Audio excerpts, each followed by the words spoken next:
in San Antonio. And congratulations to Travis Demers, the voice of the Trailblazers. He has been named the Oregon Sportscaster of the Year by the National Sports Media Association. Black Monday in the NFL. The Raiders have fired head coach Pete Carroll after one season.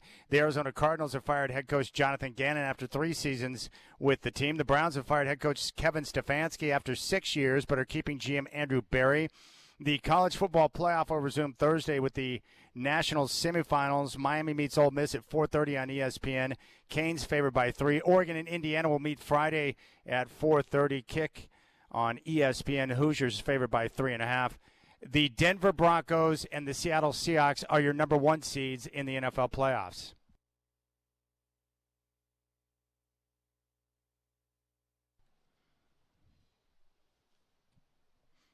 Live from the Coors Light Studios, it's time for the Rip City Drive, hosted by the crazy and often irrational Chad Doing. Coors Light, mountain cold refreshment. Choose chill. Lance in the shotgun. Denver rushes 4. Lance in the pocket, throws a caution route, deflected and intercepted. Intercepted and down the west sideline. This is going to be inside the 15, inside the 10, and that is a touchdown for Jaquan McMillan. 45-yard touchdown return. Look, when people ask, like, all right, what's the benefit of the 1 seed? Many will say it's the rest. I personally think it's the elimination of a game that you don't have to play. Our fans were fantastic. To be able to host the divisional round is significant. Yeah, we got to clean some things up, and we will. We'll be ready. Strap in. The Rip City Drive with Chad Doing starts now.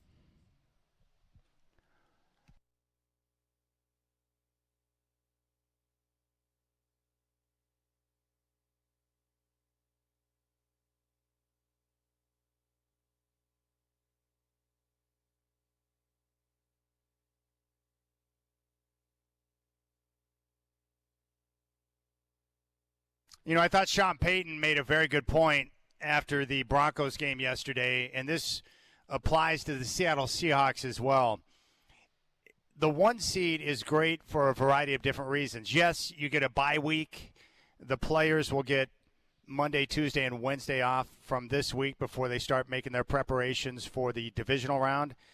But Sean Payton believes this, and Seattle and Denver are both in this spot where the real advantage of the number 1 seed is that you get to avoid 1 round of Russian roulette. So you're not one and done if you're the 1 seed because you get the automatic advancement to the divisional round. And you're going to be playing at home. And I can make the argument right now that, you know, Denver and Seattle might be the 2 best home field advantages in all the NFL. With their collegiate-like atmosphere, the crowd noise, and being able to play at home in your conditions, it's a major advantage. And so that was awesome to see the Broncos secure the number 1 seed and improve to 14-3, which is a tremendous record. It's only the 2nd time in my life where the Broncos have reached 14 wins in an individual season, and they've been a very successful franchise. I thought the Seattle Seahawks on Saturday were terrific in that beatdown of the San Francisco 49ers. And seriously, Hawk fans, how good did that feel with the recent success that Brock Purdy and Kyle Shanahan has had against your squad, including the opening weekend this season up there in Seattle, to go into their crib and just beat them down and completely dominate the football game and eliminate Christian McCaffrey as a threat? Did that feel good or what? And I love what the Seahawks have done. As you know, I've said this throughout the course of the season. I've talked about John Schneider the last several seasons. I'm a big believer in their brain trust. I like Mike McDonald, their coach. Their defense is playing top-notch football right now. But John Schneider's done a great job of retooling the franchise, bringing in youth that you see littered across the roster. And those guys went out there and kicked some serious butt on Saturday. And now Seattle has the major edge of being able to play their games at home in front of their crowd. And I really like the way that they got their running backs involved on Saturday. I thought Sam Darnold was good with his decision-making. You know, he had a couple of balls that got away from him, but I really like the way he's played, and he's been awesome the last 2 seasons. Now, is Sam Darnold elite? Is he a top-5 quarterback? No, but you don't have to have a top-5 quarterback to win a championship. You just need a guy that can run the offense, be on time, on schedule, and make good decisions. And I thought his decision-making much better on Saturday than what we had seen over the last 3 to 4 weeks. Sometimes he can get careless with the football, with the fumbles or trying to force one into coverage, but he was good. But the Seahawks defense is super legit. They get pressure. They don't have to blitz. Secondary's been strong, and they were hitting hard in that game. So you want to talk about two dangerous teams? Take a look at the two teams that are going to be playing their playoff games at home. So the playoff field is now set. And we got the games coming up this weekend, and the NFL does such a great job of scheduling these games and the way it's laid out. And the wild card games are all like crack. Like, I love the matchups. So you get Saturday morning, or I should say Saturday afternoon, 1:30, the Rams at the Panthers. Now, the Panthers, of course, are one of those odd teams like we've seen in the past. Seattle was one of these teams when they got the Beatquake run from Marshawn, Beastquake, where they win the division. They've got a losing record, but they get a home playoff game. It's one of those weird oddities in the NFL because they reward teams for winning their division. Well, the Rams played there 2 weeks ago and lost outright as a 10-point favorite. And once again, the Rams are a 10-point favorite on the road against the Panthers. Saturday evening, we're going to get the Packers at the Bears. Right now, Green Bay is getting 1 point. The Bears are a 1-point home favorite. And the Bears right now having one of their best seasons in a long time. And Caleb Williams has found a way to get the job done. The Bears are going to be in a position now to advance. And that is a division rivalry. This will be the third time that these two teams have met. How great is that? Big-time game. Now, on Sunday, we're going to kick things off in the morning at 10, Buffalo at Jacksonville. And I can make the argument right now that Jacksonville is the hottest team in football. They have been on fire. They're getting great play from Trevor Lawrence. They're a physical football team, and their offense has been all about the big plays. Buffalo is a 1.5-point favorite on the road at Jacksonville.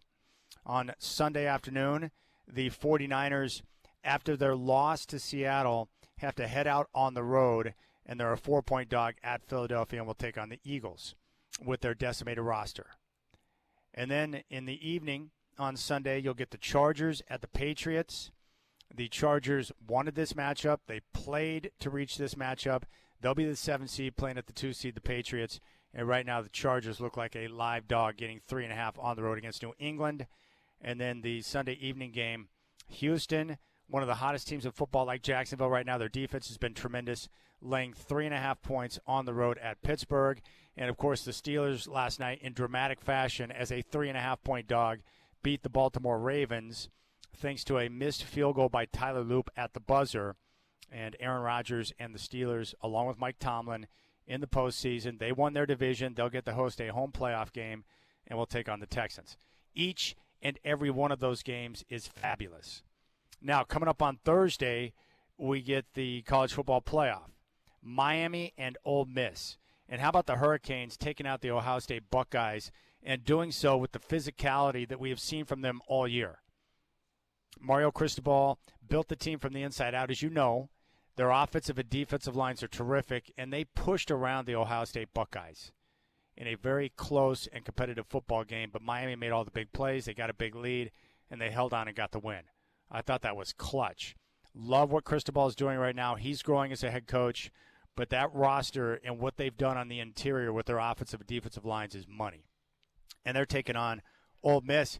And you've heard me talk about Ole Miss from the beginning of the year. I've paid attention to them. I've watched them closely. And I really started to take notice of them with their early season win over LSU. Their defense, their physical style of play. Love their running back, Lacey. And, of course, Trinidad Chambliss, who has been dynamite throughout the entire season. And he was electric in the Sugar Bowl in that win over Georgia. What a heck of a game that is, Miami and Ole Miss. And the Canes right now a 3-point favorite on Thursday. And then on Friday we get the rematch. Oregon and Indiana. Oregon's coming off an impressive beatdown of Texas Tech, a shutout at the Orange Bowl. How good was that? I thought Dante Moore was terrific, but the defense got the job done. They frustrated and dominated the Red Raiders, and the Ducks now move on and get a chance to avenge their only loss of the year. And if they get the win, they'll move on to the national championship game in a potential matchup with Mario Cristobal, which would be one heck of a storyline, wouldn't it? But Indiana right now, arguably the best team in college football. playing terrific, getting great play from their quarterback, Mendoza, and watching them physically dismantle the Alabama Crimson Tide in the Rose Bowl was something to behold. I mean, they just lined up and kicked their ass. And their head coach, Curt Cignetti, right now is the hottest coach in maybe all of sports. What he has done in 2 years in rebuilding that program, finding players through the portal, through recruiting, that kind of fit what he wants to do, and then coaching them up. You know, he's not bringing in a bunch of 5-stars here. He's finding guys that fit what he wants to do, and he's coaching the heck out of them. And right now their quarterback is hot. And it's not too often where you can line up on the field, if you're Oregon, and look across to the other sideline and realize that the other team may have a better coach and a better quarterback. I mean, that's how great Indiana is right now. But what a game that is, and what an opportunity for Oregon to right the wrongs from your earlier season loss at home to Indiana. But I love the Hoosiers. I love their mentality. I love the attention to detail by Cignetti. And he's been working at this a long time. A lot of time, a lot of coaching. He is a lifer in this game. And his time with Nick Saban was where he really started to put all the pieces together on how to coach and run an entire football program. He got the organization and the understanding from Saban, and then with his own smarts and his dedication, he's been able to put it together. That is an awesome football game. So I guess what I'm trying to say is we're going to kick off 2026 with a big-time bang because we got the college football playoff. Those games are amazing. And then that's going to lead right into the wild card weekend of the NFL. And for us Bronco and Seahawks fans, we're going to be able to sit back, take a nice little breath, and wait to see who our teams are going to be playing, which is amazing. So there you have it. That's the lineup, that's the setup, and that's what we got going. So the current lines in those games, Miami a 3-point favorite over Ole Miss, and Indiana is a 3.5-point favorite over Oregon. Both games will kick off at 4:30, Miami and Ole Miss on Thursday, and then you've got Oregon and Indiana on Friday. All right, if you want to reach out to me, you could do so. The telephone number is 503-248-0620.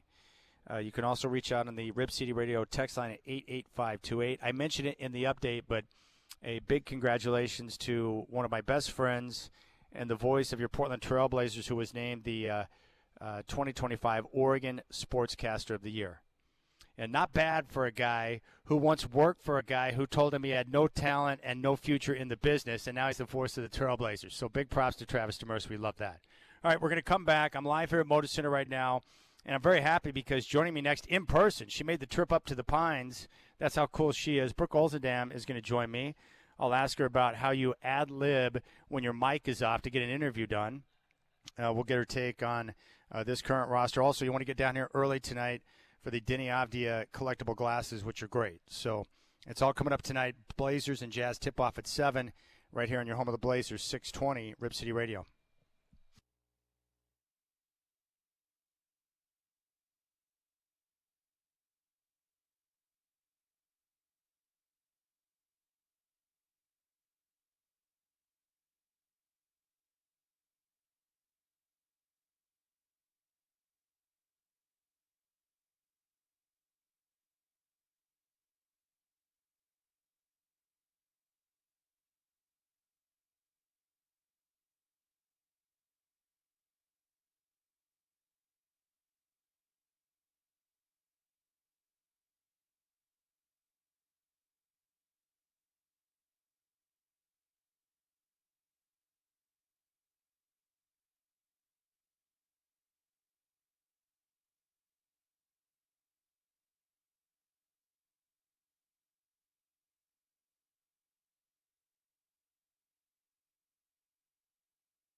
All right, very happy to welcome to the Pines. She made the trip up for me, Brooke Olzendam, your Trailblazer reporter. It's great to see you, Brooke. Thanks for your time. Happy New Year, my friend. You too. All right, so I got to talk to you about the Denny interview. Your mic's not working.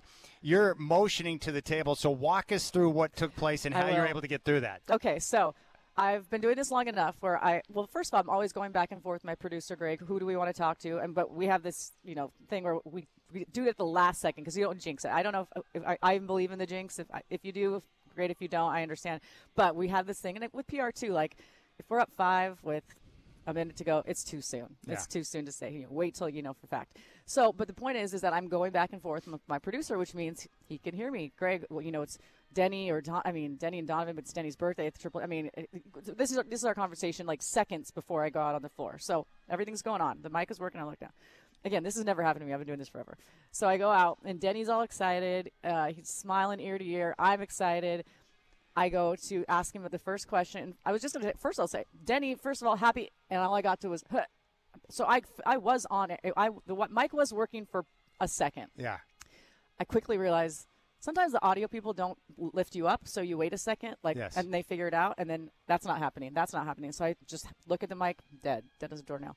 So I look at my audio guy, I was like, this is dead, but she doesn't have time to run and get batteries. We'll be standing there for a minute. So I hand her the mic, and Kevin Calabro, props to him, I hear him say, well, we have headsets. So I literally look at Denny. And poor Denny has no idea what's going on because he can't hear what I'm hearing. No idea. So he's probably wondering, why did she stop her question mid-sentence? Because I did. So I look at him. I just go, I don't even know if I said anything to him. I just grabbed him, and I was like, let's go. So we're literally like running over to the scorer's table. And Denny, of course, he's just happy to be there. He's smiling ear to ear. He's so great. Like, I really appreciate him rolling with the punches because he had no idea what was going on. We get to the scorer's table. The row in between Kevin and Lamar, so there's Kevin and Lamar in the second row. Then there's the row of people that work for the team or the NBA that are doing the scores, the scoring, and so they're still doing their jobs. But we're like, can you stop for a second? Grab that headset, pass it to me. So it's mayhem for about. It felt to me like a minute, but when I went back and watched, it was like 15, 20 seconds. We got it done pretty quick. But Denny does it first. He's sitting down. He's just still so excited. I grab the headset. I sit down. I turn around. I realize I have it on not only backwards, but it is wrapped around my neck. The cord of the microphone is wrapped. To choke yourself out. Yes. And so when I go to sit up a little bit, I realize I have no leeway. I am going to be laying back like this no matter if I want to sit up or not. So I'm just like, get comfortable. So I'm leaning back as closely as I can, but I really can't move again. I didn't realize it was around my neck until later. Everyone's like, we were wondering if we should tell you to turn around. I'm like, no, I could hear him. I don't care. So finally I could sit up a little bit, and then I tried to look as comfortable as possible.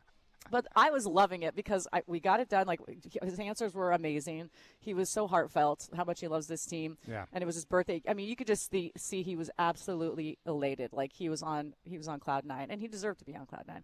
So the fact that it started out like that, ended out being a great interview, and we were just chuckling the whole time. Like, this is so funny. He walks out and they celebrate. It was just like one of those moments where it could have gone so south. It wanted to. Yeah. And then everyone kind of works together and you make adjustments. And then people were saying, that was my favorite interview of the year. I was like, that's so funny. That's how these things work sometimes, though, right? When you think they're going to go left and then you quickly save them, and then it ends up being even better than if you had just done the normal interview on the floor. It ended up being a great moment that we'll remember forever. I love Denny Avdi. He's my favorite player on the team, and it's cool because a couple of years ago I was able to I was over there for over 2 weeks in Israel, so I have a good idea of the area and some of the towns and some of the different sites, and so I love talking with him because he can give me insight. I bet because he loves it too. His local knowledge, so I really respect him a lot. But this group, it's been such a bizarre season with everything that took place after opening night with Coach Phillips, and then Tiago Splitter is kind of thrust into a larger role. Mm-hmm. The team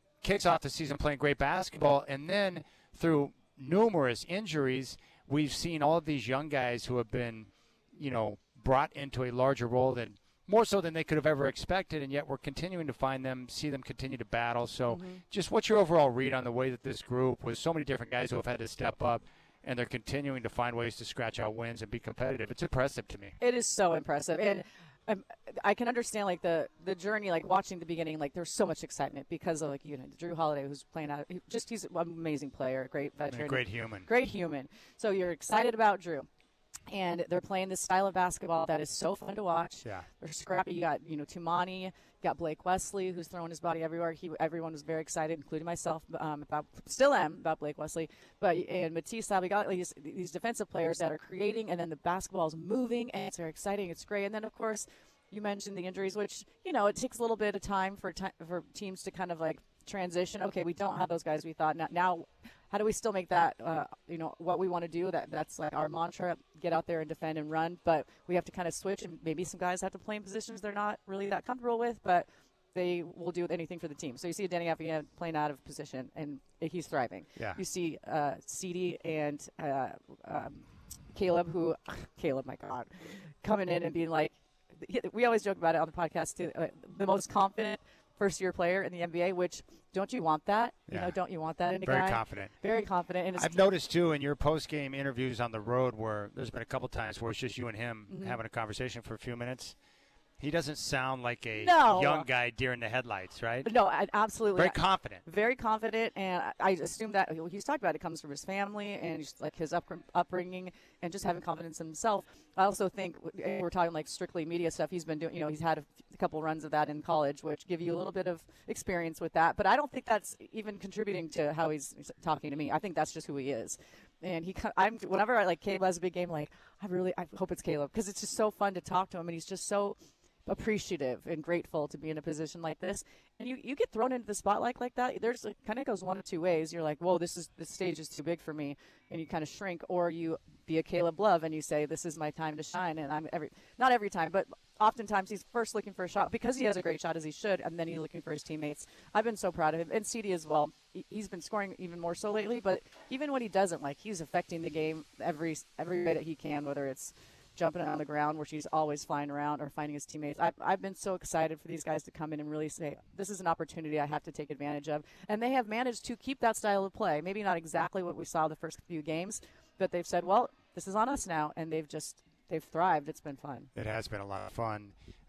The one Blazer that I've been very impressed with throughout the course of the year has been Jeremy Grant. He mentioned this at Media Day where he knew that his future in Portland with the way things were changing was uncertain, right? Then he comes in. He's got a different role. He starts out the year off the bench, and he just played his tail off. He's been amazing. Then with injuries, he's back in the starting lineup. I just really respect the way that a true professional has gone about his work. Have you seen that too? 100%. Whether at the beginning of the year, it was like a bit of a storyline, like Jeremy coming off the bench, and I think it was kind of misconstrued how he reacted, because he did say, like any competitor, of course I'd want to start. Obviously, if you're going to ask me if I say, oh no, you're going to be a team player and come off the bench. But if you're like, I'm really not cool with starting, that's not a pro. Jeremy Grant wanted to start. Then he said, but if not, I'll figure it out and I'll be the best, guy coming off the bench I can. And he did that. Yeah. And I was just so impressed because. And a lot of guys wouldn't do that. No, a lot of guys wouldn't do that and said, well, trade me. This isn't my spot. But, we always talk about it's not who starts the game, who finishes the game, and who's always finishing the game. Yeah, Jeremy Grant.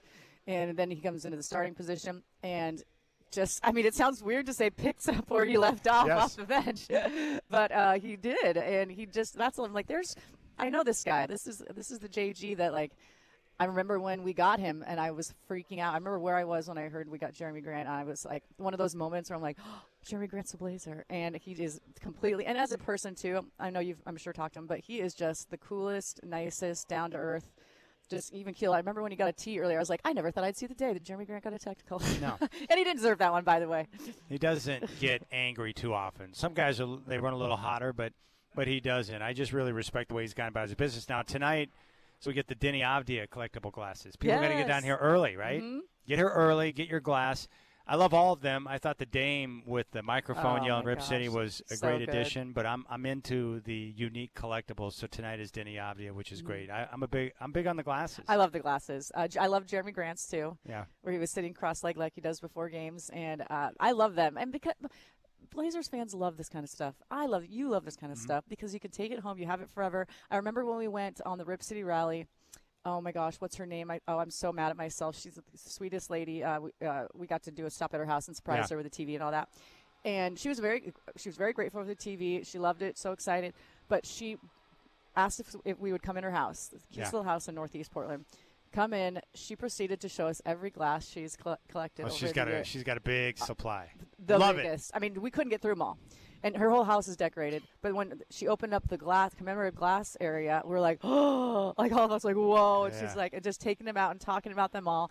And so these aren't things you're like, oh, I can't forget to take this home. People take this home, put it in a special place, keep it, and collect and collect and collect. And so I think it's just the perfect giveaway for Blazers fans. I think it's terrific. We're talking with Brooke Olzendam, who's joined me here in the Pines at Section 330, getting ready for the Trailblazers and Jazz tonight. Tip-off will be at 7 o'clock. In addition to that, Denny Avdia, Player of the Week. You know, people around the league are taking notice of what Denny's doing, right? I love hearing opponents, players, and coaches talk about Denny and show respect to the way he's, working his tail off. I do too, and I love that we've really kind of leaned into that on the road because it's not. I don't think it's always like the most comfortable, like fun thing for other coaches to talk about other players. But I think that they respect and are so impressed with what Denny's doing. They kind of almost light up like, man, I can't believe this guy Denny Avdia is doing. It's not when like, okay, well he does this well, he does this well.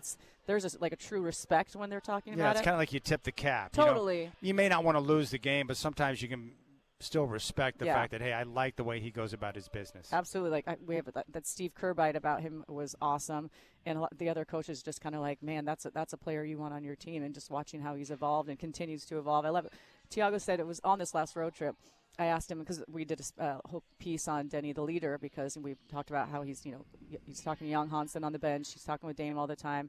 He's just very much communicative, and you can just see it while you're watching the game, like he's evolving into the leader of this team. And so I saw him the other night. He brought the Hansen's interpreter over so they could have a little I loved chit-chat. that. I loved that, and that led me to a story about how he and Caleb said like he's one of the greatest leaders I've had. So we're running with that because it's true, and we just want to talk about Denny as much as we can right now because the goal is to get him to the All-Star game, and so. Don't you think? It would be criminal. It would be criminal if he doesn't go. Yeah. So my point, and I get lost sometimes. My point is, I asked Tiago about that. I said, "What are you seeing in Denny, the leader?" And Tiago, is a bit more stoic, and he's not going to show his cards, but he obviously had very nice things to say about Denny on both ends. And then said, and I mentioned this. I was like, it was scary when he said this. He's like, and there's room for improvement. I'm like, I mean, there's always room for improvement, but like it's excitingly scary to think about the improvement you can see from Denny Avdia. I listened to Splitter's post-game presser with you from the Spurs game the other night as I was getting ready for my broadcast tonight on the Trailblazers audio network, and he gave you the same energy, deadpan response to every single answer. Like he played it straight, right? Mm-hmm. Talking about Denny, talking about the bench, talking about the players. He's very good at delivery. He's very good at delivery, and he's not going to say anything he doesn't mean. No. He doesn't give you he doesn't give you less than you're expecting, but he will give you he'll give you what he wants to say, and then he's not going to be flowery. He's not going to be That's just not his style. No, he's not. And I appreciate it because as a former player, you don't want to say, oh, I don't know how this guy's getting any better. You want to, as a player, you want to hear you have room for improvement and you're going to continue to grow. So we're watching Denny and everyone's just so impressed with what we're seeing, rightfully so. But as a coach, as a former player, he's thinking, and he can even get better. Yeah, that's what I like. No, you can tell by the way he talks about Denny with, the amount of work he's putting in, how many minutes he's playing, the energy that he expends. Like he respects him. And I've heard Drew Holiday say, hey, we trust Denny, right? That his teammates trust him, which is great. Now, I love this news here. How about our good friend Travis Demers, who moved out here from New York to take a job broadcasting high school sports, had no idea what the future was going to bring, and now he's the voice of the Trailblazers, named the 2025 Sportscaster of the Year from the National Association of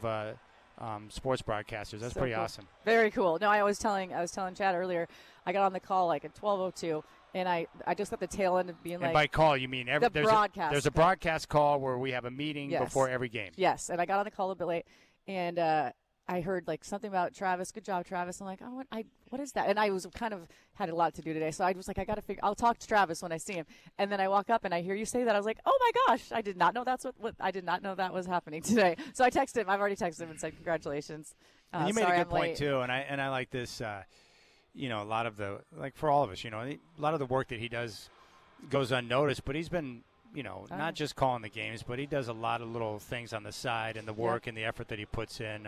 It's not just a show up and do radio job. No, he shows care for everything about the organization and the way he goes about his business. So I've got the respect for him, but I just like it when sometimes radio doesn't get, in today's world, doesn't get the shine on it that TV or social media or broadcast does. So it's nice when someone that is doing good work gets some recognition for it. Absolutely, and I mean, he totally deserves it. And like I said, he's at home with Michael Holton, which is great, and they work so well together. And then on the road, he's by himself, and I've never done radio by myself. I don't know. I know you have, but that to me is a true skill. To just be by yourself, and obviously he's got things to call, and you have things to talk about.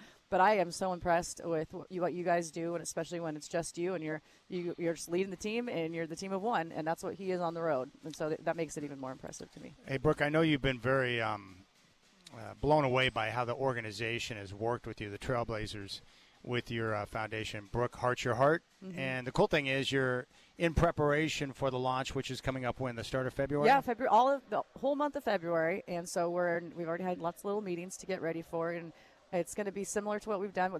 As we have changed the last 4 years, we started doing, selling. The first was a hat and a scarf and another hat, and that all proceeds, go to the American Heart Association. So we're in talks with design to come up with that. I've been getting everyone's opinion that I can on what they would like, and so we're getting closer to that. Good. But as we kind of ramp up towards February, we'll be getting a lot of our message out and where to go, website and stuff. So we're giving you a ton of information to learn more on heart health, which is the goal. But every year we do a few things that are specific, so we're working on what we want to some points we really want to push this year. So we're getting going on it. It's always the most rewarding, emotional month because it's my favorite month because people come up and want to share stories, and everyone has some sort of story that is similar. Someone, it could be you, it could be a friend that's dealt with heart health situations. And so that's my favorite part, is like people coming up and sharing stories and saying, I have something similar. So that is February, and that's coming up, and I'm always looking forward to it. And I again thank the organization and you, Chad, and everyone that is so helpful in helping to promote it. Well, the Trailblazers, I don't think they toot their horn as much as they should, and I've always believed this, that aside from the basketball side of things or whatever, what the Blazers have done with their outreach in the community, it truly is one of the best in the NBA. Mm-hmm. But they don't toot their own horn about it. But I have always gone out of my way to point out that, hey, the Blazers do good work, and you know that because they're working with you on your foundation, but they do so many other things throughout the course of the year. So many things, and I'm with you. Is that I have to reach? Let us toot your horn because they do so much, and I'll give a ton of credit to the players and coaches too. I'll look up, and we've just gotten home from a long road trip, and there's a day off in between, and then we play again. And the Scoot will be at Fred Meyer, or the whole team will be at Fred Meyer. They'll be out in at the YMCA, like the day off. And that, I know that doesn't sound like that big of a deal, but after a long road trip, you really just want to catch up on sleeping. And then they're getting up and they're going to do stuff in the community, and they never complain. In fact, they end up saying I think I had more fun than everybody there.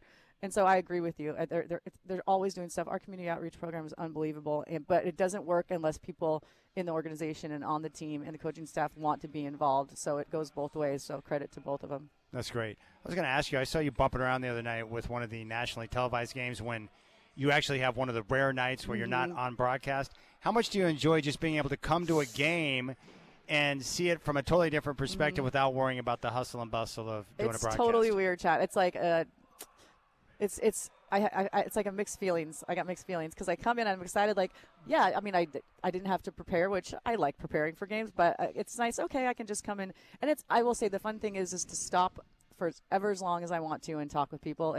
There's no I got to get to I'm running up the stairs, got to get to halftime. So that's really fun to be able to catch up with people and not have a time limit on it and say, I'm so sorry, I can't talk longer. And walking through the hallways, you see people what? Everyone gives me the same look, what are you doing in jeans? What, you own jeans? And then walking around, it's just and I'll also say I said this because I sat with my best friend Jackie, who came into town from Boise, and so I got to sit with her. And it was funny. I looked over, I go, this is so fun. Because I'm sitting in the corner, I essentially watch on my monitor while the game is going on behind because I can't see. So our game ops, I already knew was amazing, but from beginning to end, it was so exciting. I'm like, this is really fun. It can just be because I just don't get to see it in that capacity ever. So I enjoyed it, but then this is when I get sad. is like when it's like a close game, it comes down to the end and it's a walk-off and we win, and I look down and I looked, longingly at the walk-off going, I wish I was doing that. I know. It's a mix of emotions. So before you go, what have you got planned for the broadcast tonight with the Jazz in town? Well, we have a lot going on tonight. So it is, I believe, is Caleb Love getting mic'd up? Is that what was on the call? It was Caleb, wasn't it? He's getting mic'd up tonight, which I love when our players get mic'd up. It's so fun to get behind the scenes stuff. But I also love that they always, before they talk, just so you know, I have a mic on. Just so you know, I have a mic on. I'm mic'd up, by the way. And so obviously we're talking a ton about Denny and his honor this week. So I'm going to talk with him. That's great. Yeah, we have to celebrate that as much as we can. And then talking to Donovan, because last game, we didn't even get a chance to talk about Donovan's last game, and he's been just on a stretch of beautiful consistency. He's been awesome. And what's cool about him is that, the Blazers drafted him, sweet draft pick. He had a very good rookie season, puts in a lot of work. I know the team was really pleased with his efforts throughout the course of summer. Then the team goes out and drafts a different center who is big time in China, and so all the attention is on Hansen. But quietly behind the scenes, Klingon just continuing to work, and he's playing bigger minutes. He's in better condition. He's dominating on the glass, and just you can see his hands are better. Like everything about his game, he's just continuing to ascend. He is a big-time difference maker. And when he's not on the floor, you see it because they don't play with the same physicality. He brings a mindset, and I believe this, Brooke. I've seen it from athletes over the course of time. Everyone says, I'll do whatever it takes to win. But they don't really mean it. But when Donovan Klingon says, I just want to win, I'll do whatever they ask me to do, he actually does mean that. He'll do anything. And he's used to it. Yeah. And he's used to being coached hard, too. Oh, that's for sure. Oh, God. He loves Hurley, by the way. He loves him. He wants to be coached hard, and I respect that because he knows that's going to help him be better. And you see it out there, like he's got an edge to him, which I love. Like when he gets upset, like when he fouls, when he really didn't want to foul, when he's in it to win it. You're exactly right. He has that competitive fire that you can't really teach that. It just comes naturally to him. The only thing I would say about Donovan that I think is funny is I wish Michael Olton has talked about this. He thinks that coaches should keep a track record or have like a little log of when a player demands for a replay or a review to keep a record to know what their percentage is, because we think Donovan would be at about 2%. It's like, Donovan, you don't want that reviewed, all right? I know you're upset with the call, but you do not want the review on that. I agree. I think Donovan will leave every the time charge. He's like, he just turns to the bench. We have like 10 of these, right? but that's because he's so competitive. I know. No, he is great. I love it.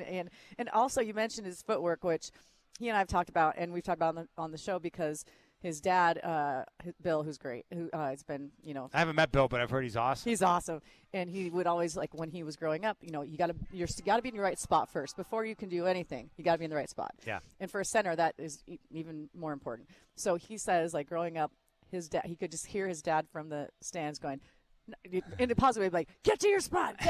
So he still hears him even when he's not there. So the first thing for Donovan is get to his spot. And I agree, his footwork's gotten even better. And he's like, when he gets the ball, he's not bringing it down. Yeah. He's keeping it up. He's being strong with it.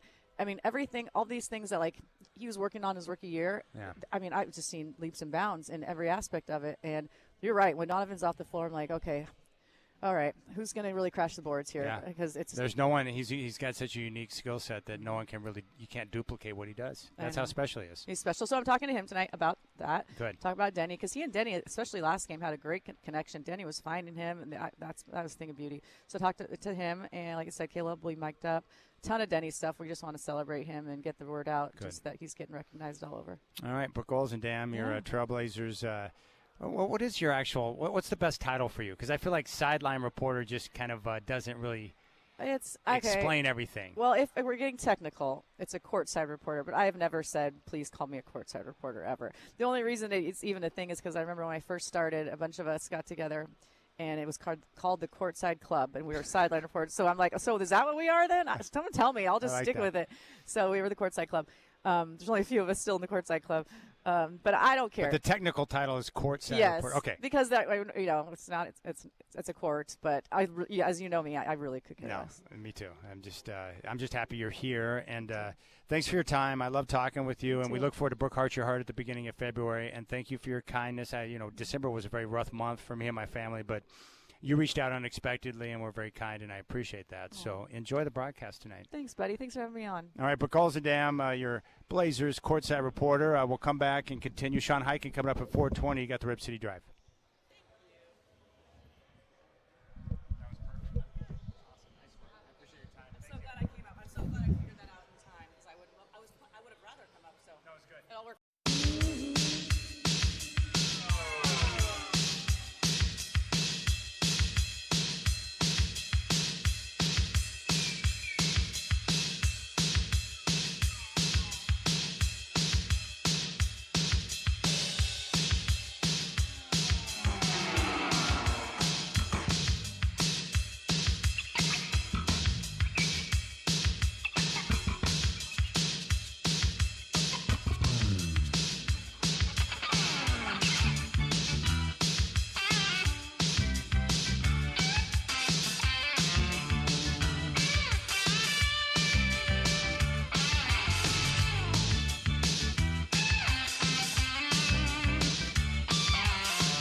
I love this message put out from the Las Vegas Raiders.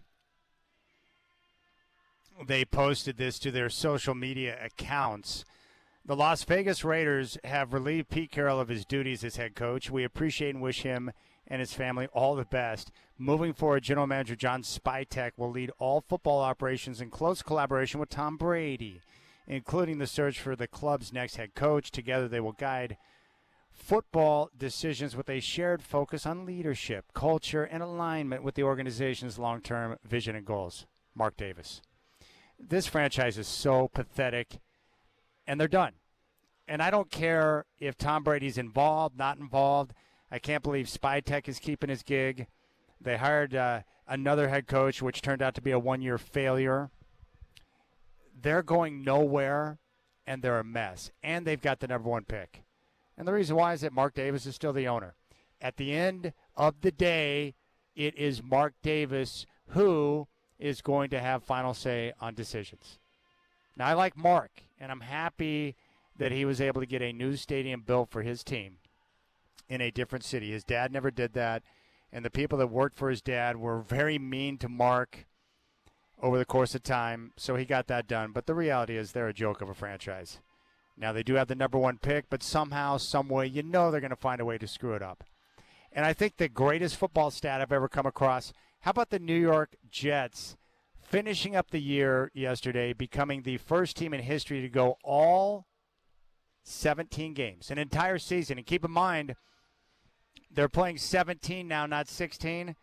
They did not have one interception. Their defense, keep in mind, is coached by their head coach who's a defensive mind, Aaron Glenn.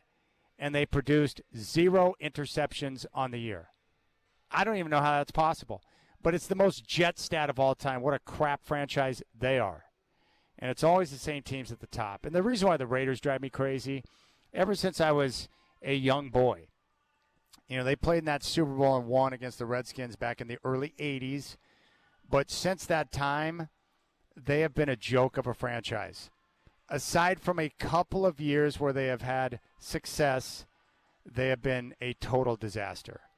And they can use all the catchphrases and all the talk that they want, but the truth is they're going nowhere because they're led by incompetence, and they're a joke.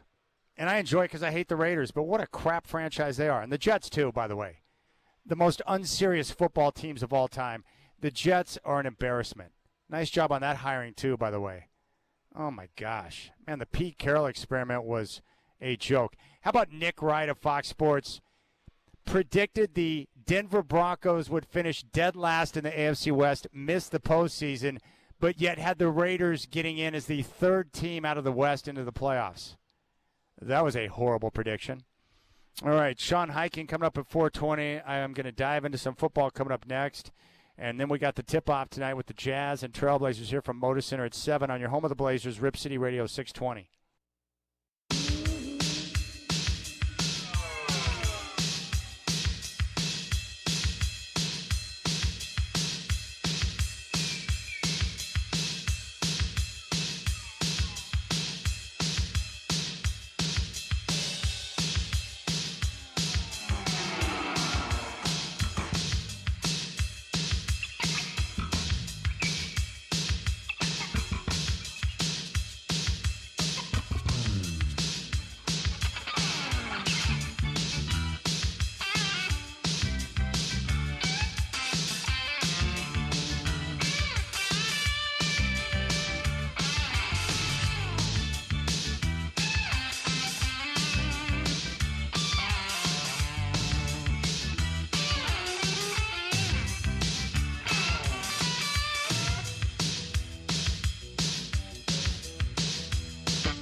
The Trailblazers are going to be in action tonight. They're going to host the Utah Jazz. Tip-off from Moda will be at 7. Chris Burkhart's got Blazer Game Day coming up at 5 live from the Pines. Portland is now 16-20 on the year. They have won 4 of their last 5, including Saturday's win over the Spurs in San Antonio. Big congrats to Travis Demers, voice of the Trailblazers, named Oregon Sportscaster of the Year by the National Sports Media Association. Black Monday in the NFL. The Raiders have fired Pete Carroll after 1 season. The Cardinals have fired their head coach, Jonathan Gannon. He was with the club for 3 years. The Browns have fired head coach Kevin Stefanski after 6 seasons, but are keeping general manager Andrew Berry. And the college football playoff will resume Thursday. National semifinals, Miami and Ole Miss at 4:30 on ESPN. The Canes favored by 3. Oregon and Indiana, the rematch, Friday at 4:30 on ESPN. The Hoosiers favored by 3.5. Sean Highkin will join me coming up at 4:20.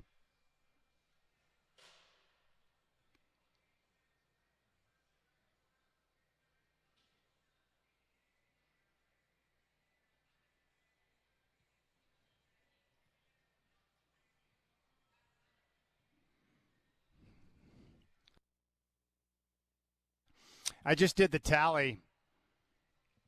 The Raiders have had 5 head coaches in the last 10 years.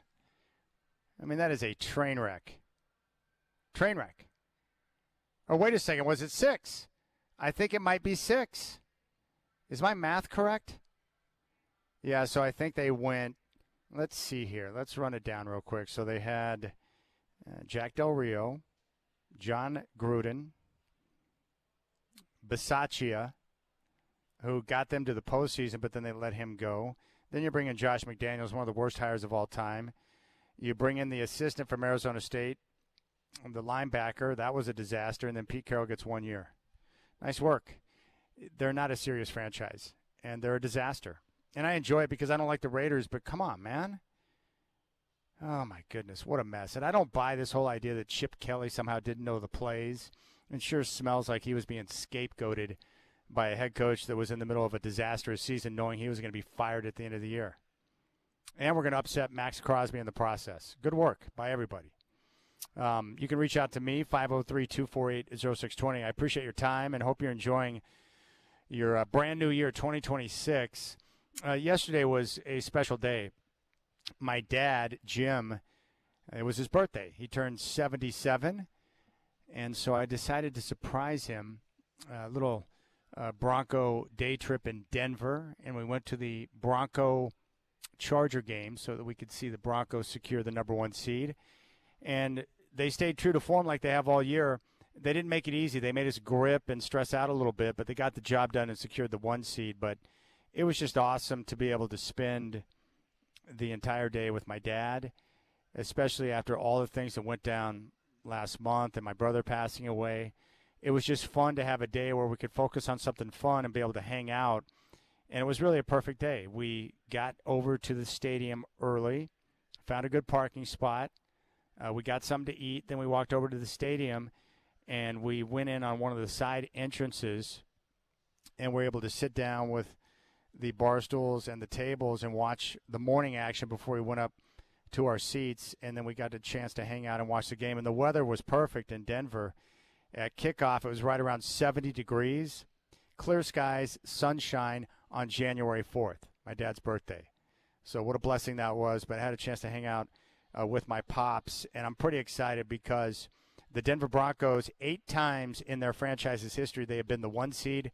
6 of those times they have advanced to the Super Bowl. So it is a major edge like it is for the Seattle Seahawks to be able to advance and get the 1 seed, and you don't have to worry about the wild card round. You bypass it and you get ready for your first game, and we'll see who the matchups are going to be after this weekend's action, which is pretty awesome. And I love the games and the matchups in the NFL this weekend. I think it's going to be terrific. Now, for the Broncos, I know a lot of people are bashing on the offense and Bo Nix. I had someone call me this morning, and they're like, you know what? I really don't buy into the Broncos and believe in Bo Nix. Well, I respect what you're saying, but the reality is they won 14 games. They had an 11-game winning streak. They won 14 games, and they get to play both their games at home, where they've lost 1 game in the last 2 years. It's a major edge. And I think if you look at every playoff team this year, there are 14 playoff teams. it doesn't matter which team you look at, every playoff team has got flaws. And we can name a few of them. How about the Carolina Panthers, who are hosting the LA Rams? The Rams are a 10-point favorite on the road over the Panthers, who won the NFC South based on a weird tiebreak between the Falcons and the Bucs. A bizarre situation where you've got a losing record, but you win the division and you get a home playoff game. You know, the Panthers have struggled at times on defense. They've been an up-and-down football team throughout the course of the year. And their quarterback, Bryce Young, who is making strides and showing improvement, he still has nervous feet in the pocket. He doesn't set up properly at all times, and that results in inaccuracy. Throws that are off target, throws that are not on time, and that can lead to turnovers. And we saw some of those issues in that wet mess down in Tampa over the weekend. For the Rams, their secondary, they've got corners that you can throw on. And we saw that with the Panthers win over them a couple of weeks ago. You can burn their secondary. The Rams' offense has been spotty over the last couple of weeks. And as good as Matthew Stafford is, and he's great, and he's probably going to win the MVP, you know, he's not the most mobile quarterback. So he's not going to scramble around. He's got to sit in the pocket. And if you get pressure and get him off his platform, you can disrupt the timing of that offense without question. You know, the Rams a few weeks ago were everyone's darling, but now you look at the Rams, they blow that game in Seattle. They've got to play all their playoff games on the road. There's no guarantee they're going to advance, although I would expect them to beat the Panthers this weekend in that rematch. The Packers and the Bears. The Packers are decimated by injuries. They, like the Rams a few weeks ago, were everyone's darling, and they were looking terrific, and all of a sudden now they lose their best pass rusher. They've been beat up on offense, and they've got to go to Chicago, a team that just beat them a couple of weeks ago. And for the Bears, opportunistic. They force turnovers. They've been able to run the heck out of the football, but their passing offense under Caleb Williams has been inconsistent. And how is he going to perform in his first situation in the postseason? A lot of these young quarterbacks, when they get their first taste of the postseason, it can be a disturbing experience. Buffalo. They've got the best player in the NFL in Josh Allen, but the problem is they rely on him too much. They get away from running the football, and their defense is a hot mess. They can't stop the run, and you can move the football on them. So they could be destined for shootouts, and the problem is they're taking on one of the hottest teams, if not the hottest team in football in Jacksonville. And for Jacksonville right now, it's really hard to pinpoint a weakness. They get pressure. They're a big play offense. Trevor Lawrence is very mobile. They run the football really well. They've got very good targets on the outside. The acquisition of Jacoby Myers was terrific. Like, I don't see how Buffalo, with their deficiencies, are going to be able to win that game at Jacksonville. And I'm surprised right now that the Jags are getting 1.5 points at home. But neither one of those teams is perfect. With the 49ers, we know what the problem is. We saw it against Seattle on Saturday. Their defense is extremely depleted. And on offense, they have so many guys out, and you better hope your left tackle comes back and Trent Brown. They're running out guys at receiver who are not top-notch but have been able to overcome and get the job done. They've been beat up at tight end. And Brock Purdy's one of those guys where if it's not on schedule and they don't have the balance of the run game, they're going to be in trouble. And that's been the big knock on the Shanahan offense, which I'm very familiar with, whether it's Mike or Kyle. They have to be able to run the football, which brings the play action into the mix, and then their passing game, and they got the great balance. But if you stop the run and you can shut down Christian McCaffrey like we saw against Seattle, you can really clamp down their offense. And the problem is they're going to be taking on the Eagles, who are great defensively, strong at the line of scrimmage, and it's very difficult to run the football on them. So, but with the Philadelphia Eagles, like, what's wrong with their offense? It's been an issue all year. Inconsistent with their ground attack. You've got a quarterback and their top wide receiver who obviously are at odds with one another. I mean, their offense has been a miss all year. And I trust their roster in terms of talent, their physicality on defense. I would expect them to beat the 49ers, but they've been a bit of a mess. And then you've got the Chargers. How about Jim Harbaugh being a 3.5-point underdog with Justin Herbert against a team that had an easy schedule with a young quarterback with no playoff experience? I like the Chargers to beat the Patriots, but the Chargers, they've got their own issues. Offensive line decimated by injury, both left and right tackle gone. The injuries have taken a toll. Justin Herbert has gotten the crap beat out of him. That's why they rested him yesterday against Denver, so he could, try and get himself back on track, for the postseason. And for the Patriots, love Mike Vrabel. Young football team. Roster still needs a little bit of work. I mean, they're on the right track, but they're young, inexperienced, and we'll see how they deal with the pressure of that Chargers defense and secondary, which is dynamite. I just wouldn't want to play Jim Harbaugh. Can you imagine being the 2 seed and the 7 seed that you draw is Jim Harbaugh and Justin Herbert? I mean, that is brutal right there. Not an easy matchup. And then you got Houston and Pittsburgh. Pittsburgh's been basically a mess throughout the course of the year. Their defense, not what it once was. Older roster. Aaron Rodgers has been productive at times, but not nearly the player he was a few years ago. Not very dynamic on the outside. They don't run the football that well. So it's going to be difficult for them to move the football against that defense. And for Houston, it's one of those weird squads where their defense is elite, probably the best in the NFL. Their pass rush is unbelievable. But on offense, they have had issues throughout the course of the year. Offensive line play has been poor, not consistent in running the football. And C.J. Stroud, like any quarterback, when you're able to get pressure and get him off his platform, not as accurate, not as effective. So I guess what I'm trying to say is that no team in the NFL is perfect. There's not that one team you look at, like last year with Philadelphia. There's not that one dominant force. And so every team's got a fatal flaw, and the question is, who's going to be able to mask that or lean into their strengths enough to be able to advance? But the current lines right now, Rams a 10-point favorite in Carolina over the Panthers. The Bears are a 1-point favorite over the Packers in Chicago. The Bills are laying a 1.5 in Jacksonville, the 6-3 matchup in the AFC. Eagles are a 4-point favorite over the 49ers. The Patriots a 3.5-point favorite over the Chargers. And right now the Steelers are a 3.5-point underdog at home against the Houston Texans, which once again, like we saw last night, shapes up like a Mike Tomlin special. And a lot of questions there about the future of Mike Tomlin. What's he going to do? That's an aging roster. What's Aaron Rodgers going to do? We'll see how they match up with Houston. But Seattle and Denver get a chance to avoid one round of Russian roulette in the NFL playoffs, and they'll sit back and we'll wait to see. Now, the NFL playoffs is nice because what they do is they reseed, after the wild card round. So the lowest remaining seed will go on both sides to take on the 1 seed in Denver and Seattle. So there you have it. Now, with the Oregon-Indiana game coming up on Friday, look, I know that Oregon's going to be prepared to play.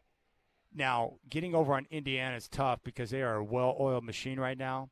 But like we saw against Texas Tech, their physicality up front and the job that they've been able to do with their offensive and defensive lines and the response the defense had after the game against JMU, like Oregon's got the material to get the job done. It just means that you're going to have to be better with your decision-making. Like Dan Lanning and his 4th down decisions gives me anxiety. It's like, what are you doing? In a defensive game, why are you leaving points on the field? Just sometimes it's okay to kick a field goal, for crying out loud. He's going to have to be better with his decision-making to make sure in a game like that against Indiana that you take advantage of every opportunity that you have. Because Mendoza, like, the patience and the confidence he operated with against Alabama was terrific. He was accurate. He was on time. He's mobile. I mean, he is a terrific player, and he's got total command of that offense right now. And they run the football, and defensively it's going to be critical that Oregon does a better job with their communication on the offensive line and their backs to make sure they got the blitz pickup. You got to know where the guys are coming from so you can give Dante more of the time that is necessary to deliver the football. When he's got that time, he can be deadly. What a game that is. And I lean Miami. I think Miami's going to beat Ole Miss. I think Ole Miss is legit, but I love the way Miami's playing up front right now. And just like we talked about before the playoffs began, the play at the line of scrimmage is going to determine who wins the national championship. So the Ducks got to be ready to go to work because Indiana is going to give you a physical battle, as you guys know. All right, we'll come back. Sean Hyken from the Rose Garden Report, our Trailblazer Insider, is going to join us, and we'll get his take on the Trailblazers, who suddenly have won 4 of their last 5. The Jazz are in town tonight, and it's a busy week with not 1, not 2, but how about 4 games, Monday, Wednesday, Friday, Sunday, and the Trailblazers playing good basketball of late. Sean Hyken's up next. You got the Rip City Drive on your home of the Blazers, Rip City Radio 620.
All right, we're sitting here at section 330 The Pines, getting ready for the Trailblazers and Jazz tonight. I'm joined now by our Trailblazer insider from the Rose Garden Report, Sean Highkin. And how about the Trailblazers right now? 4-1 in their last 5, a successful 2-1 road trip. Got the win over San Antonio on Saturday. And, I just continue to be impressed with how these guys are competing with so few bodies available and getting unlikely individuals to step up and give some game-winning contributions. I love it. You can make, Chad, a few different arguments for which of their wins was the best win of the season. Like, you could make an argument for that Golden State game right at the beginning of the season, right after the Chauncey stuff happened and how they all pulled together there. You could make the argument for beating Oklahoma City when nobody else did for the next, 2 months or whatever. You could make the argument for that game against Denver that they won. You could make an argument for the Golden State game where Steph dropped 48 and they still found a way to win. I don't know, you can have your own opinion about which of those is the best. I haven't been more impressed with this team after a win than I was against San Antonio over the weekend. That was an impressive win, and it was a much-needed win for where they're at in the season. Yeah. I truly believe that. I always lean the Oklahoma City game just because they were down by 20-plus early and came back. Yeah. But I agree, that was an impressive win. But what I love so much about the game is, Donovan Clingan, with each passing moment, is looking more and more like a genius draft pick. I love the way he's playing right now. He was good as a rookie, but the work he put in during the offseason, and now the conditioning is there. He's playing larger minutes. You can see a tangible difference when he's not on the floor and what he brings to this team with his physicality. Man, he's been really good. He was dominant in that game. He's been awesome. I also, we've talked about this before, the three-point shooting. At this point, I think we just kind of have to accept that he can shoot threes. He's worked hard at it. It's not a fluke thing. He might just, I don't think he's ever going to be like a Brook Lopez, actual, knockdown three-point shooter. But if he's got those open shots, I'm at the point now where I'm okay with him taking them. If he becomes a 35% three-point shooter and can hit them when he's got the opportunity within the flow of the offense, that's an added bonus. Massive. So what I just really liked about this game against the Spurs, first of all, even without Wemby, the Spurs team is still really good. Wemby missed a month earlier in the season with the calf thing. Going into that game, they had only lost 3 games without Wemby. I agree. So even if you make the argument, the Spurs didn't have Wemby, that's still a legit team. So there's that part of it. But also just, they came out, they set the tone. They didn't get in a hole and then have to come back from behind like they have in a lot of these games. And then when the Spurs made their run in the second half, as a good team does, like the Spurs, the Blazers just kind of hung in there and stayed together and didn't completely fold like maybe they would have earlier in the season if they unexpectedly get up against a good team and then they make a run and then it's just kind of, it's okay. There have been times, in some of these other games where I was okay, they'd be up big, like the Dallas game, not this last one, but the one in Dallas where they were up for most of the game. And then as soon as Dallas came back, I was just all right, they're losing this game. Yeah. I never felt, even when San Antonio came back and even tied it and took the lead a couple of times late in the fourth quarter, I never had that feeling of, the Blazers are definitely losing this game. Because they had kind of withstood a couple of Spurs runs and just hung in there and did what they needed to do. And after the last 2 games of the homestand last week, the Boston and Dallas games that they won, Tiago Splitter talked about how they're learning more how to play in these clutch situations and how to keep their composure. And I think over these last couple games, you saw them do that. I agree with your assessment completely. In fact, what I said after the game on Saturday, the Blazers did a great job of weathering the storms that came during that game. The 30-18 run in the fourth quarter by the Spurs, the one you're mentioning where they pulled it within 1 and then Denny hit the 3. But there was a big run they made in the first half, and the Blazers responded. Also a run in the third quarter. So to do that and to hold off a team that's really good, I thought was impressive. And then we know that Donovan Clingan and Denny Abdia were terrific, but they got other guys. Caleb Love stepped up for some big shot making. Ryan Rupert made a couple of game-winning plays. Yeah, how about Ryan the last couple of weeks? He's been great. The rebounds, the work in transition, defense is linked. We've always known his length and his defense could be an issue in disruption. He's been great. I still think offensively he doesn't have enough to really stick long-term with this team. I don't think he's one of the long-term building block guys. But he's gotten good enough defensively now that you can put him out there, and it's not why is this guy out there? He's Which just, for how shorthanded they are, you want to have as few guys as possible that when you put them out there, you know that you're losing their minutes. And Ryan, earlier in the season and at other times in his career, was one of those guys, and now he's not anymore, and that's huge. All right, what I'm wondering with Denny Avdia, obviously we both really appreciate and respect the way he plays. The numbers that he's putting up right now, and you understand the game maybe better than I do in terms of how these numbers work, but he's been terrific. Had another triple-double on Saturday. Are the numbers that he's putting up right now more impressive because he's having to carry such a load on his own, or is he putting up some of the numbers because he is their number one option? That's what I'm trying to find the balance there. I think it's a little bit of both. I think in an ideal world, he wouldn't be playing the minutes that he's playing. He wouldn't have the amount of shots that he has because you would have somebody like Drew Holiday to take some of those, or you'd have somebody like Jeremy Grant to take some of those. We know that that's not the Blazers' reality right now, but we do also know, based on what we've seen pretty much this entire season while they've had so many guys out, is that when they do have as few guys available who are, dependable scorers as they do, Denny Avdia is somebody that you can, depend on to do that on a night-to-night basis. And, you're seeing, he just won Player of the Week. He's, I think end of the month, the All-Star stuff is going to get announced. I think he's got a very good shot at making that. It's all very deserved. And, I don't know where these guys would be without him. Oh, they'd be screwed. Yeah. He's so valuable to their entire attack, and his teammates trust him, and he works really hard. He's showing great toughness. I've been blown away by Denny. I love the guy. I think he's been great, and I'm glad that he's getting some recognition for his play, and whether he makes the All-Star team or not, he is definitely deserving. There's no question about it. I think the team's doing a good job of pushing the message, too, to try and help get him where he belongs. Well, this is the first time for this franchise that they've had a player besides Dame that you can credibly make a case should be an All-Star. Yeah, legitimate. Since LaMarcus, who left over 10 years ago now at this point. And so, you have a guy that you can actually – every team is going to, push their guys for – All-Stars, but for the last couple of years, it's you'd see them put up the hey, vote for Shaedon Sharpe for All-Star, and it's you're a 15-win team at that. That's not going to happen. With this Denny thing, it's okay, the numbers he's putting up are All-Star worthy. They're not one of the best teams in the Western Conference, but they're pretty firmly in the play-in, so it's you can credibly say that a team in that range should have an All-Star. Yeah. It's not ridiculous that they're trying to make the case that a player on this team should be an all-star when he's playing as well as Denny is. Yeah, he's been terrific. Denny Avdia deserving, and tonight's the Denny Avdia collectible glass night, which is going to be pretty awesome. Get down here early to get your glass. Yeah. And you're looking forward to the Young Hansen glass, aren't you? Somebody's got to get me one of those. That's the one that I'll take care of you. That's the one that I want. I'll make sure you get the Hansen glass, but Denny Avdia collectible glass night tonight with the Utah Jazz in town. And, even I just did the numbers. Let me do the quick math so I can make sure I give out an accurate number here. But for the Trailblazers, if they win tonight, they will be on a 37-win pace. That's about where I thought they'd be.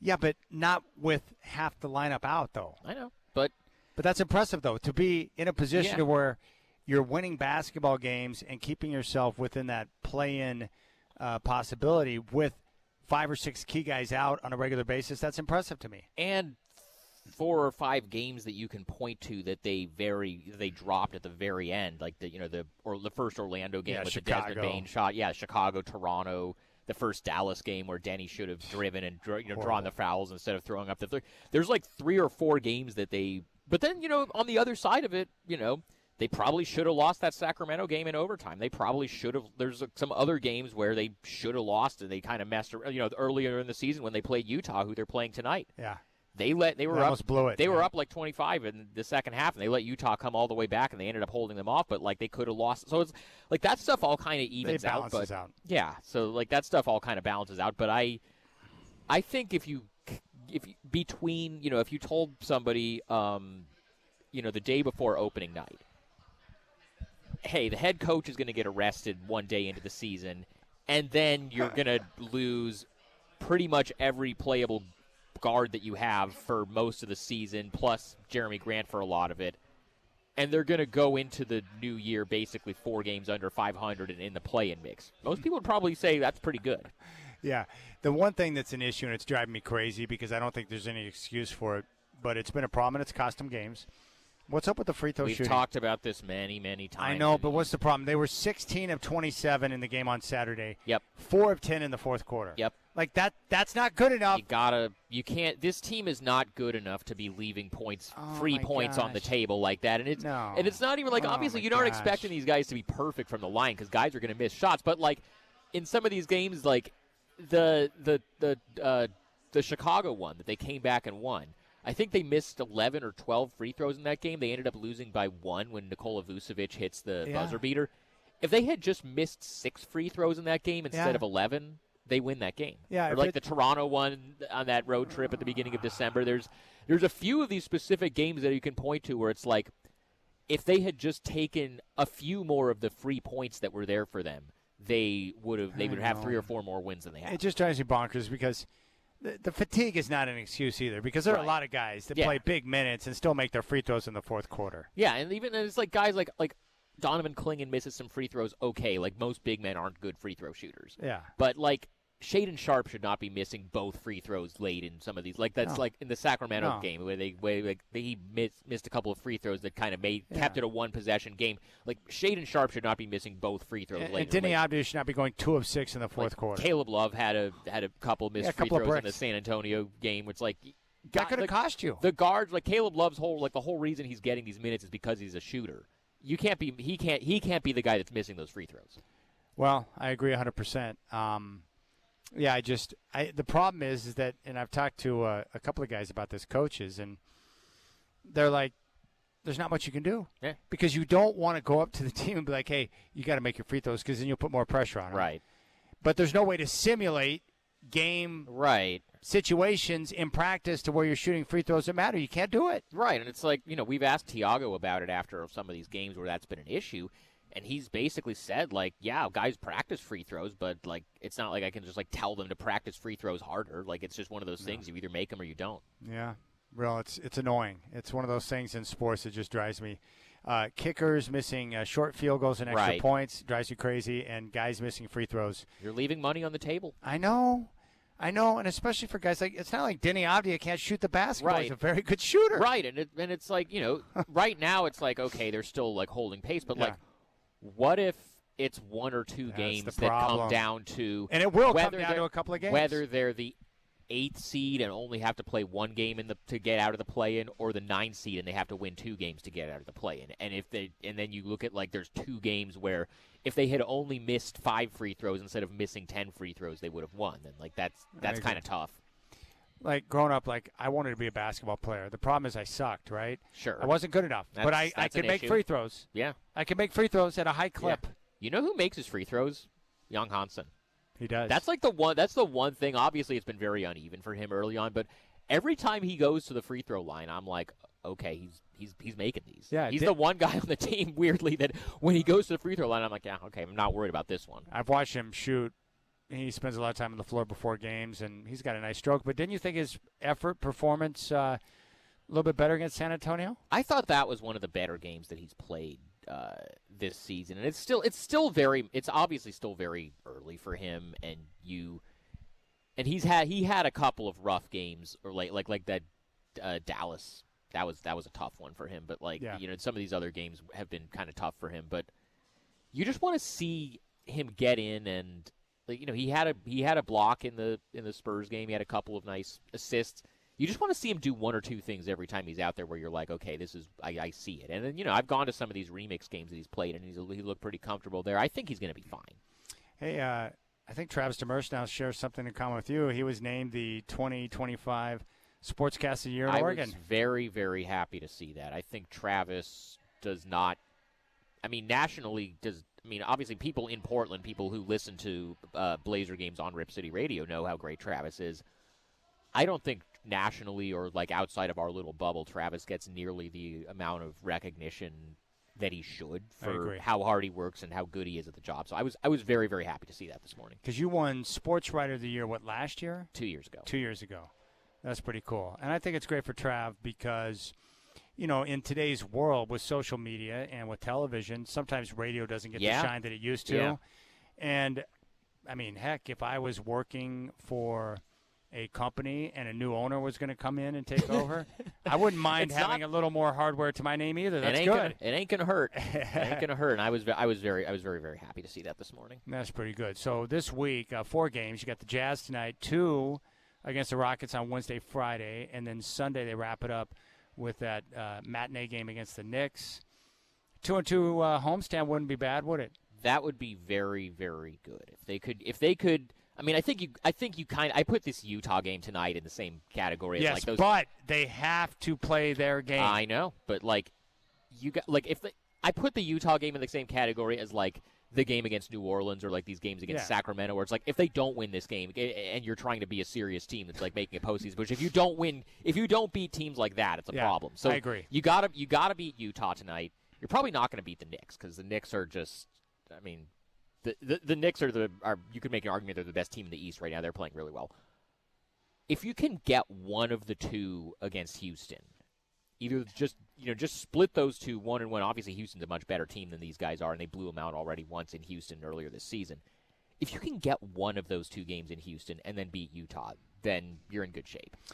Detroit is a terrific team. I've watched them play a lot of late because I enjoy their roster. Yeah.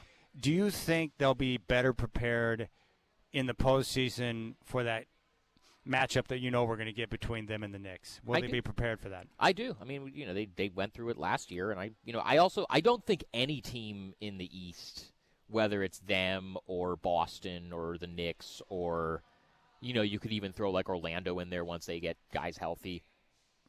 I don't think any of those teams in the East is unbeatable. You could tell me, it's kind of the opposite. Like in the West, it's like, okay, Oklahoma City's kind of on their own level, and then San Antonio's there, and if Denver gets their guys back, then they're in the mix too. Oh, and thank God Jokic wasn't seriously hurt. Oh yeah, I thought he was done for the year. You when thought I saw that was like down. an ACL, but no, it's no. It's like there's like 3 or 4 teams that like you think have a shot, but it's like still Oklahoma City is like kind of on their own level, and they're defending champions, and everybody kind of knows that that's the team everybody's shooting for. I don't think there's a team like that in the East. So, if you told me that Detroit made the finals, I would be like, all right, yeah, I can see it. All right. What are you looking forward to for the game tonight? What are you going to be focused on?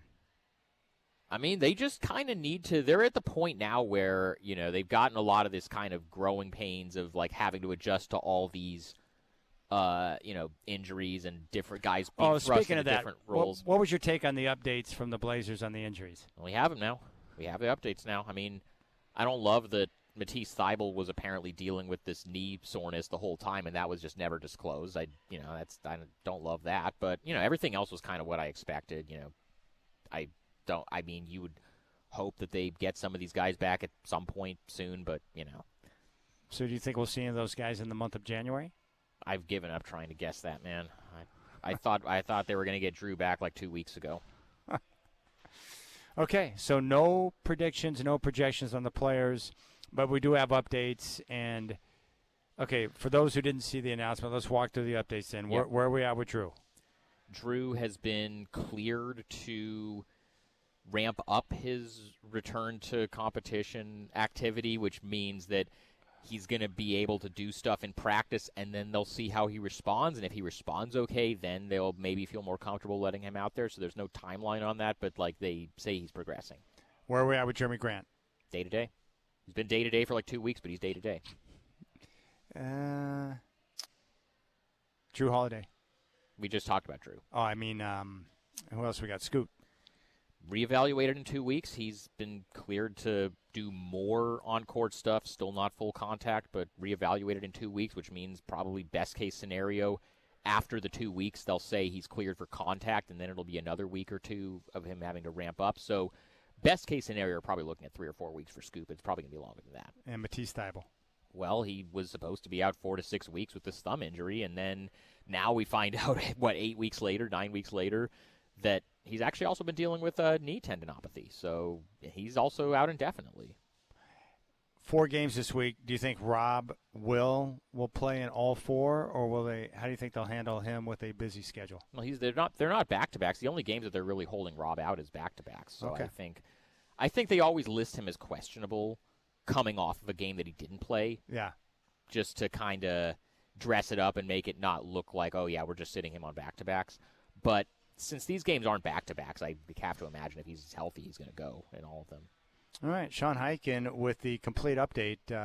Trailblazer Insider from Rose Garden Report. He's also going to join me up here coming up on Wednesday ahead of the first game against the Rockets.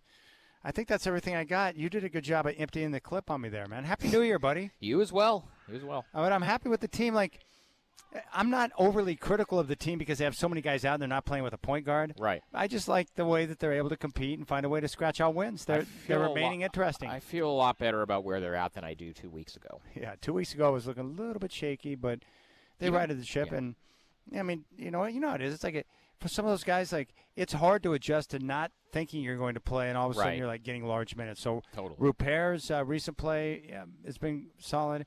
Caleb Love, I mean, his scoring. You know, it's weird. Like, there's been a couple of games recently without Caleb Love scoring, his shooting, they don't win. They probably lose, yeah. Yeah. I did not think I would say that before the year began. Yeah. He's been good. Yeah. All right, there's Sean Hyken. Oh, one, I keep getting this question, too. Why have the Blazers not used their, an injury waiver to be able to get a 10-day guard? Because in order to do that, you have to have a certain number of guys who are guaranteed to be out for at least the next 2 weeks. So they haven't qualified for the They haven't waiver. Qualified, and it's also just like you're going to have to, Okay. It's also like who's out there that's really going to move the needle for you? Nobody. No. So almost better to just go with Caleb Love because he's been in the system and he's doing okay. Now, at some point in the future, and this is probably something we'll talk about more when we get to February after the trade deadline. Yeah. They're going to have to open up roster spots somehow, definitely to convert City Sissoko from a two-way into a real contract because he's going to run out of time in his 50-game limit. And then with Caleb Love, if Scoot and Drew stay out and he has to play more games, they might have to do that with him too. So they're going to have to find a way to open up some spots on the roster to make room for those two guys. But that's something they're not going to have to figure out until mid-February after the trade deadline. All right, Sean Hyken, he knows everything. I love him to death. Read him at rosegardenreport.com, and you can check it out right now. And he is the best in terms of local coverage on your Trailblazer basketball team, rosegardenreport.com. Thanks, Sean. Thank you. All right, we'll come back. Chris Burkhart's got game day coming up at 5. He'll join me, and we'll get his take on his near-perfect football weekend. Not perfect, but near perfect. You got the Rip City Drive.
All right, Chris Burkhardt's got game day coming up at 5. He joins me right now.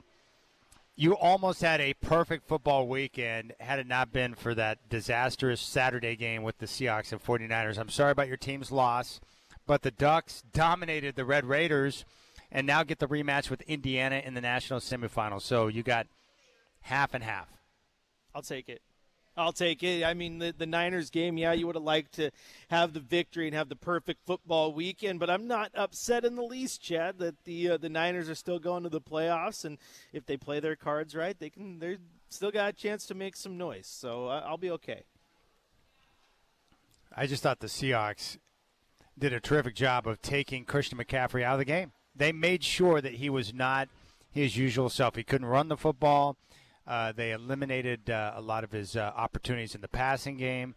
And once you take McCaffrey out and the 49ers can't run, it's the Shanahan offense. If they can't run, they're not a drop-back passing team. It's hard for them to move the football when you take away the run game. Yeah, you got to be able to set that up and keep defenses honest. And you're right, they did a good job on McCaffrey. Both defenses really played stellar football.